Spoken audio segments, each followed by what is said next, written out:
Good afternoon. I wanna speak about the ancestral lands that we are fighting for today.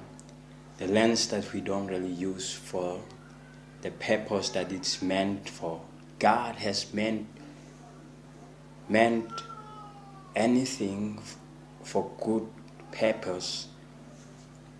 We as a people, we sit down on the lands and we claim this is my ancestral land, but really we don't know what is on that land that we are sitting on.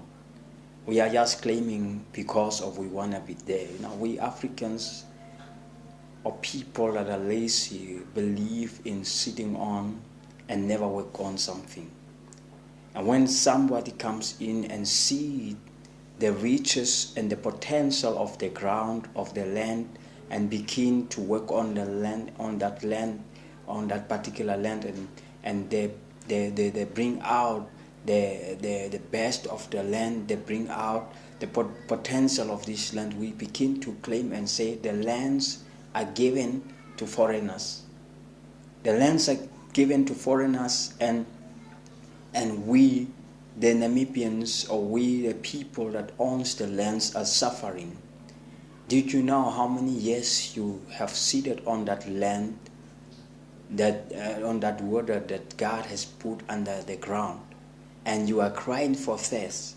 You have a water underground, you can draw water from it, you can dig and have water to drink from the ground, because God has placed this resource there for you to live from it, for you to survive from it.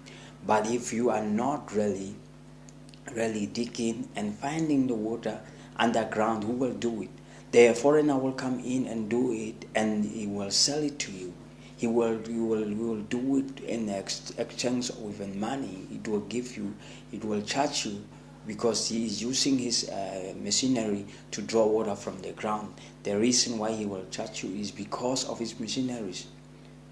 Why can we Africans and black people, or the people that are claiming this is our ancestral land, work? How can we work on our lands by ourselves? You see, it's best for me, because if we can give up on our ancestral rights and give in this land for investment, now it will help somehow, because God tells Abraham, I want you to get out from your father's land to the land I will show you. This was and kind of like a sacrifice that God has to require from Abraham. From Abraham by that time, God wanted him to sacrifice, to give up the rights of his ancestral land, of his father's land. He had a house on this land, but God comes in and he instructs him and says, you go to the land I will show you. That simply means God wants to work on the land, that he will have the milk and honey next when he returns to the land that he's sitting on. So we must think and see the big picture.